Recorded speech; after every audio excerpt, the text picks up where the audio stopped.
17 million people dead, 23 million wounded, an entire generation of young men swallowed by mud, gas, and wire. They were told it would be over by Christmas. They were lied to.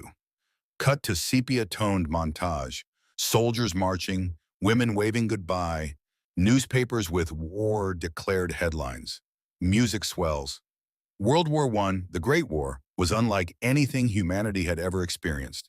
It was a collision of old world honor and industrial age killing, of cavalry charges and machine guns, of empire and nationalism, of arrogance and catastrophe.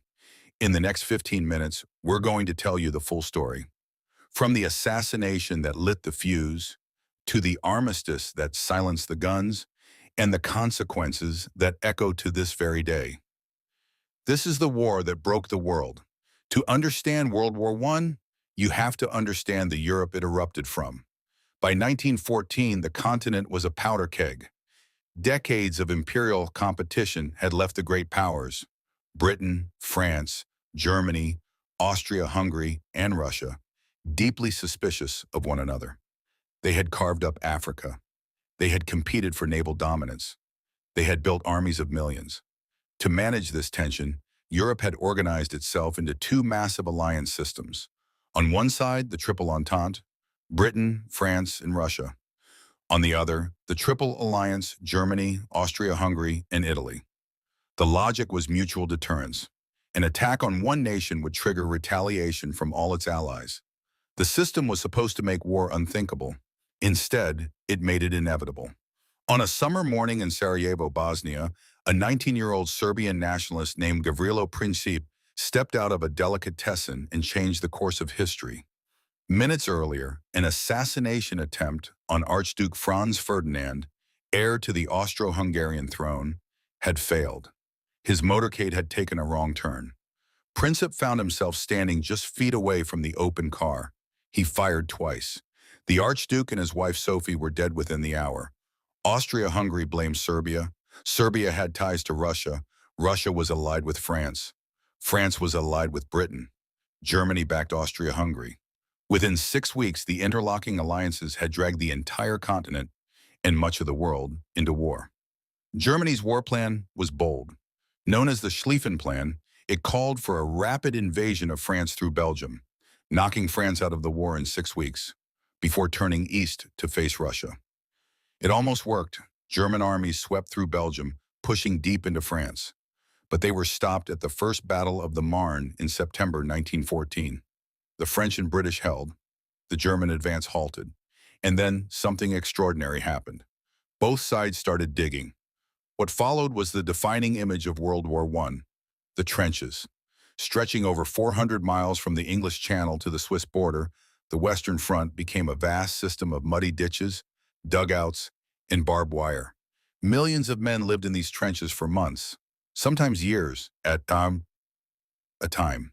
The conditions were almost beyond description. The mud was constant.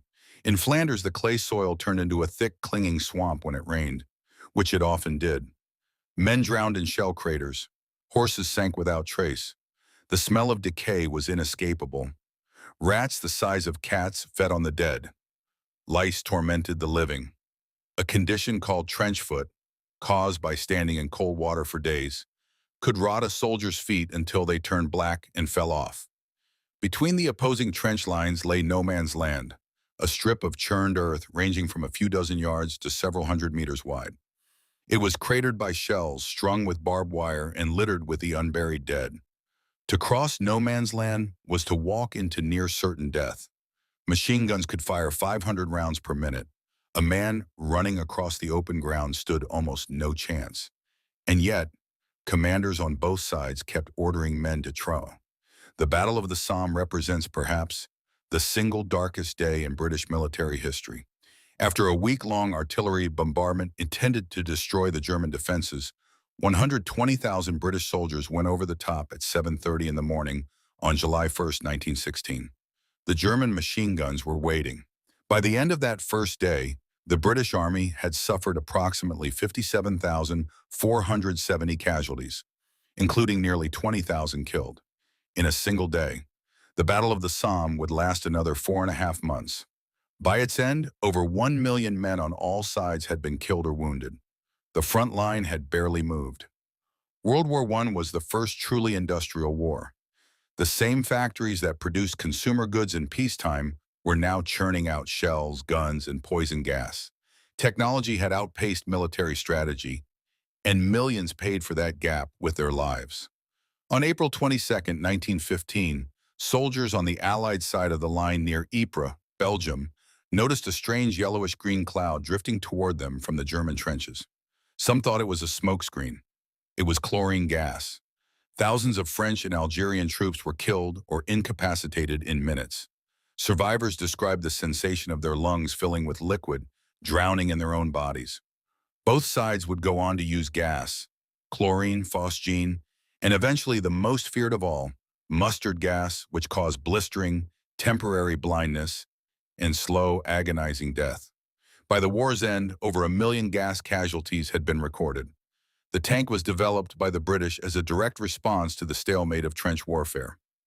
The idea was simple: a machine that could cross no man's land, crush barbed wire, and withstand machine gun fire.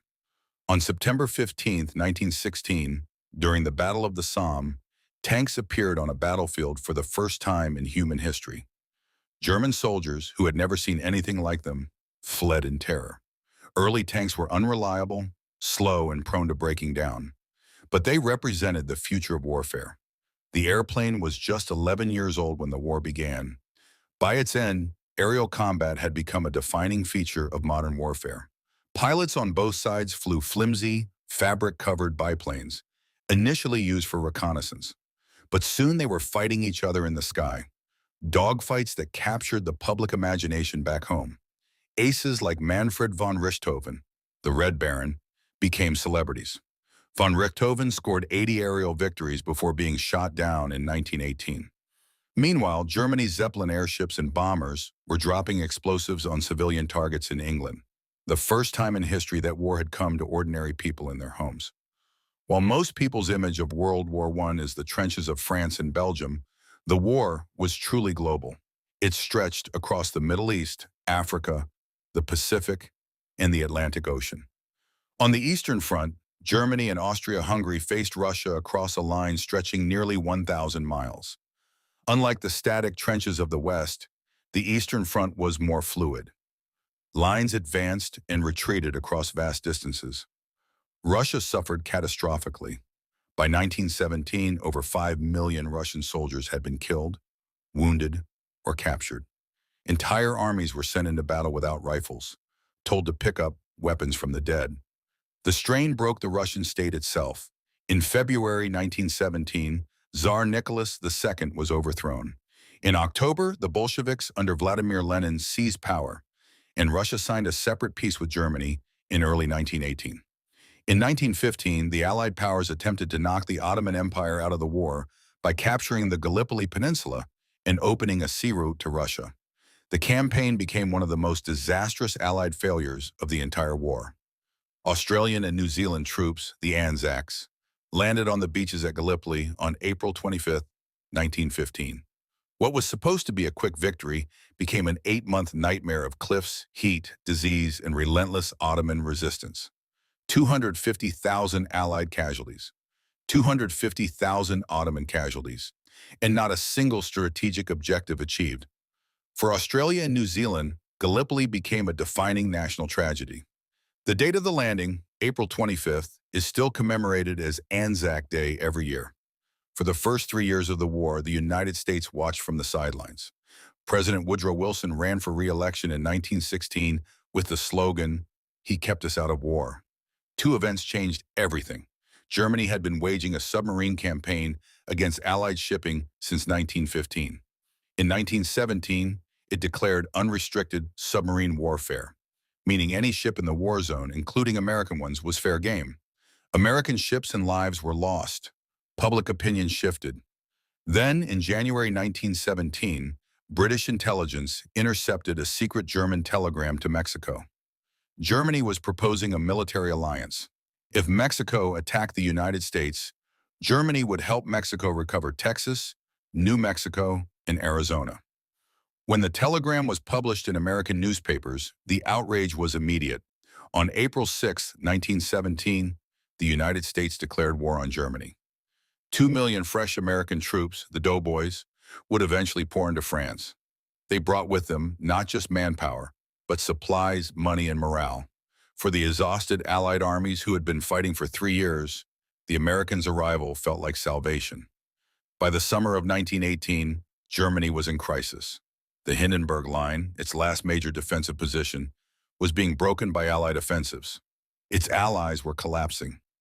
Revolution was spreading at home. Sailors were mutinying in the ports. German commanders knew the war was lost. At 5 o'clock in the morning on November 11, 1918, Germany signed an armistice agreement in a railway carriage in the forest of Compiègne, France. The terms were simple. All fighting would cease at the 11th hour of the 11th day of the 11th month. At 11 a.m., the guns fell silent. Music drops to silence. Hold for 5 full seconds. Then slow, mournful strings begin. Soldiers on both sides of the trenches sat in stunned silence. After 4 years of constant bombardment, the absence of sound was almost terrifying. Some men wept, some laughed, some simply sat in their dugouts, unable to process that it was over. In London, Paris, and New York, crowds poured into the streets in celebration. One person who did not celebrate was a woman in Shrewsbury, England. She had just received a telegram informing her that her son, a young officer and poet named Wilfred Owen, had been killed in action on November 4th. The bells of the town were ringing when the telegram arrived. The Treaty of Versailles, signed in June 1919, officially ended the war. But the peace it created was deeply, dangerously flawed. Germany was forced to accept full blame for the war, the so-called war guilt clause. It was stripped of territory, disarmed, and required to pay the enormous reparations to the Allied powers. The German economy buckled. The German people were humiliated. A young Austrian corporal who had served in the German army and been temporarily blinded by a British gas attack followed these events from a hospital bed with growing fury. His name was Adolf Hitler. Hold on photo of the Versailles Treaty signing. Let the implications sink in. The map of Europe and the Middle East was redrawn. The Ottoman Empire was carved up. New nations were created, many with borders that made no cultural or ethnic sense, storing up conflicts that would erupt decades later. The Austro-Hungarian Empire ceased to exist. The Russian Empire became the Soviet Union. The British Empire reached its greatest extent, but began its long decline. The world that had existed before August 1914 was gone. The era of European dominance was over. The age of American power was beginning, and the seeds of a second, even more devastating world war had already been planted. Before we close, the numbers: 17 million dead, 23 million wounded, over 6 million civilians killed. And then, in 1918, the Spanish flu, spread partly by troop movements, killed between 50 and 100 million more people worldwide. A generation was lost. In France, roughly 1 in 3 men aged 18 to 27 died. In Britain, Australia, Germany, and Russia, the loss was similarly catastrophic. Entire villages sent all of their young men to war and buried all of them. Slow fade to black and white footage. Music builds to a final mournful swell. In 1919, a French general named Ferdinand Foch looked at the Treaty of Versailles and made a prediction. "This is not a peace," he said. "It is an armistice for 20 years. He was almost exactly right. World War II began 20 years and 65 days later. World War I didn't just kill people, it killed certainties. The certainty that civilization was always progressing. The certainty